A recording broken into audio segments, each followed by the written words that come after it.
தாவேக மாநாடு நடைபெறும் இடத்தில் தேசிய நெடுஞ்சாலையில் இருபுறங்களிலும் வாகனங்கள் கடந்து செல்வதற்காக சாலை தடுப்பை உடைத்து வழி ஏற்படுத்தப்பட்டு வருகிறது. இது தொடர்பாக செய்தியாளர் சந்தானம் இணையவிருக்கிறார். அந்த காட்சிகளை நாம் பார்க்கலாம். தாவேகவின் 2வது மாநில மாநாடு மதுரையில் நாளை நடைபெற உள்ளது. இந்த நிலையில் நெடுஞ்சாலையின் இருபுறங்களிலும் வாகனங்கள் கடந்து செல்வதற்காக சாலை தடுப்பை உடைத்து வழி ஏற்படுத்தப்படும் பணிகள் தற்போது நடைபெற்று வருகின்றன. ஜேசிபி இயந்திரங்கள் அந்த பணியில் ஈடுபடுத்தப்பட்டிருக்கின்றன.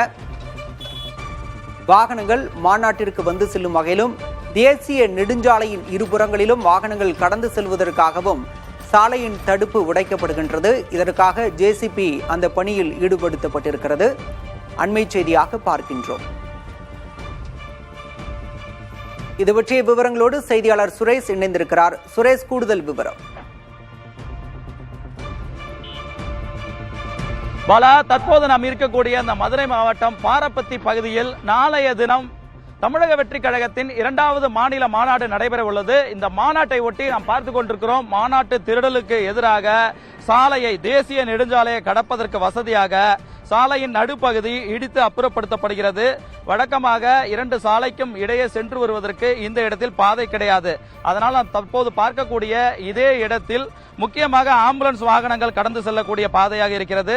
அதே போல எதிரே இருக்கக்கூடிய பார்க்கிங் பகுதி மற்றும் அந்த இடத்தில் இருந்து வரக்கூடிய மக்கள் இந்த இடத்தில் கடந்து செல்வதற்காக தற்போது புதிதாக இந்த இடத்தில் பாதை என்பது உடைத்து புதிய வழி என்று ஏற்படுத்தப்படுகிறது. 2 புறங்களும் நாம் பார்க்கக்கூடிய அந்த பிரதான சாலை என்பது NH38 எனக்கூடிய மதுரையிலிருந்து தூத்துக்குடி செல்லக்கூடிய ஒரு முக்கிய சாலை. இந்த சாலையில் தான் 4 இடங்களில், அதாவது மாநாடு நடக்கக்கூடிய திடலுக்கு எதிரே 4 இடங்களில் இதுபோன்று 30 அடி அகலத்திற்கு புதிதாக பாதை என்பது ஏற்படுத்தப்படுகிறது. இது வழியாக மக்களும் சாலையின் ஒரு புறத்திலிருந்து திடலை நோக்கி வருவதற்கு ஏதுவாக இந்த வசதி செய்யப்படுகிறது. அதே நேரத்தில் வாகனங்கள் வரக்கூடிய முக்கிய நிர்வாகிகள் வாகனங்களாக இருந்தாலும் தொண்டர்களுடைய வாகனங்களாக இருந்தாலும் பார்க்கிங்கில் இருந்து வெளியே வருவதற்கு வசதியாகவும், அதே போல பார்க்கிங்கில் இறக்கிவிடப்பட்ட தொண்டர்கள், கட்சி நிர்வாகிகள் கடந்து மாநாட்டு திடலுக்கு வருவதற்கு வசதியாக தற்போது இந்த பாதை என்பது ஏற்படுத்தப்படுகிறது. தேசிய நெடுஞ்சாலை தரப்பில் கேட்டு இதற்கான அனுமதியை பெற்றிருப்பதாக தெரிவிக்கிறார்கள். குறிப்பாக இந்த நெடுஞ்சாலையில் பேருந்து அதிக அளவில் செல்லக்கூடிய ஒரு சாலை, அதிகமான வாகனங்கள் குறிப்பாக துறைமுகம் இருக்கக்கூடிய பகுதிக்கு செல்லக்கூடிய சாலை.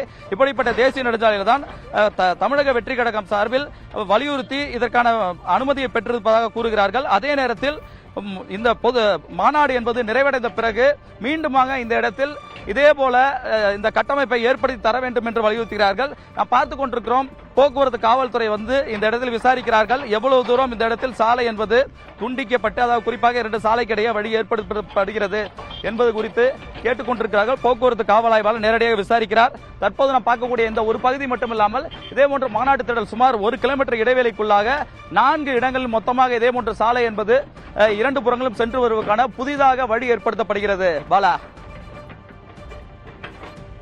சுரேஷ்குமார், தற்போது மாநாட்டுக்கு வருவதற்கான சிறப்பு வழிகள் ஏதேனும் ஏற்படுத்தப்பட்டிருக்கிறதா மாநாட்டிற்கு வரும் வாகனங்களுக்காக?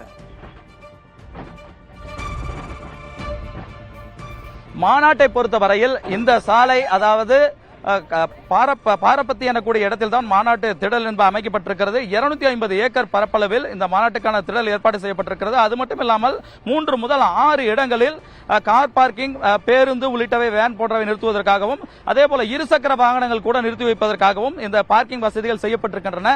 ஆகவே வாகனங்கள் எந்த வழியாக வர வேண்டும், மாநாடு நடக்கூடிய இடத்திற்கு சென்னை, திருவள்ளூர் உள்ளிட்ட வடக்கு பகுதியிலிருந்து வரக்கூடிய வாகனங்கள் எங்கிருந்து எந்த வழியை பயன்படுத்த வேண்டும், கொங்கு மண்டலங்களிலிருந்து வரக்கூடிய வாகனங்கள் எப்படி வர வேண்டும், குறிப்பாக தென் மாவட்டங்களிலிருந்து வரக்கூடிய வாகனங்கள் எந்த வழியாக வர வேண்டும் என காவல்துறை அதற்கான வழிகள் எல்லாம் குறித்திருக்கிறார்கள். அதே போன்று தமிழக வெற்றி கழகம் சார்பிலும் எப்படி இந்த வாகனங்கள் வந்து சேர வேண்டும் என்பதற்கான அறிவுரைகள் வழங்கப்பட்டிருக்கின்றன. நாம் பார்க்கக்கூடிய இந்த பிரதான சாலை வழியாக மட்டுமே மாநாட்டு திடலை அடைய முடியும். குறிப்பாக ஏர்போர்ட், மதுரை மிகப்பெரிய ஏர்போர்ட் பகுதியிலிருந்து வரக்கூடிய வாகனங்கள் இந்த வழியாக வரும். அதே போன்று காரியாப்பட்டி, அருப்புக்கோட்டை உள்ளிட்ட தூத்துக்குடி சுற்றுவட்டார பகுதி, திருநெல்வேலி பகுதியிலிருந்து வரக்கூடிய வாகனங்கள் இப்படியாக மதுரையை நோக்கி வரக்கூடிய வாகனங்கள் இந்த திடலை அடைய முடியும். ஆகவே இந்த 2 நாட்கள் இன்றைய தினமும் நாளைய தினமும் என 2 நாட்கள் தமிழக வெற்றி கழகத்தினுடைய நிர்வாகிகள் தொண்டர்கள் படையெடுக்க இருக்கிறார்கள். தற்பொழுது இந்த விழா ஏற்பாட்டுக்கான அனைத்து தீவிரமாக பணிகள் நடைபெற்று வருகின்றன. 95% மேலான பணிகள் நடைபெற்றிருக்கின்றன. இது மட்டுமில்லாமல் புதிதாக இப்ப நாம் பார்க்கக்கூடிய இந்த போன்ற வசதிகள் வந்து செல்லக்கூடிய மாநாட்டுக்கு வந்து செல்வதற்கு தேவையான எளிதாக மாநாட்டு திடலை அடைவதற்கு தேவையான வழிகளை ஏற்படுத்தி கொடுத்திருக்கிறார்கள். அது மட்டுமில்லாமல் அவசர நேரத்தில் குறிப்பாக தீயணைப்பு வாகனங்கள், காவல்துறை வாகனங்கள், மேலும் ஆம்புலன்ஸ் உள்ளிட்ட அவசர ஊர்திகள் வரும்பொழுது அது பயன்படுத்தக்கூடியதற்கு தகுந்த வகையில் மாநாட்டு திடலுக்கு எதிரேவே இது போன்ற புதிய வழிகள் ஏற்படுத்தப்பட்டு வருகிறது. பாலா, நன்றி சுரேஷ்குமார், களத்திலிருந்து விவரங்களை வழங்கியமைக்கு. மாற்றம் தருமா மதுரை மாநாடு? என்ன பேச போகிறார் விஜய்? என் நெஞ்சில் குடியிருக்கும் என்னுடைய எகிரும் எதிர்பார்ப்புகள், அரசியல் பார்வையாளர்களின் ஆழமான அலசல்கள். விஜய் கட்சி 2026 தேர்தலில் என்ன முடிவு எடுத்தா சரியா இருக்கும்னு நினைக்கிறேன். இன்னைக்கு தமிழ்நாடு அரசியலில் திமுக யாராவது ஒருத்தரை பார்த்து பயப்படுதுன்னா அது விஜயை பார்த்து தான். அவர் பேச்சும் தரமா இருக்கும், செயலும் தரமா இருக்கும், சம்பவம் ரொம்ப தரமா. பிரத்யேக நேரலைகள், நொடிக்கு நொடி அப்டேட் களத்திலிருந்து. புதிய தலைமுறை டிஜிட்டலில் நாள் முழுவதும் மாநாடு 2.0.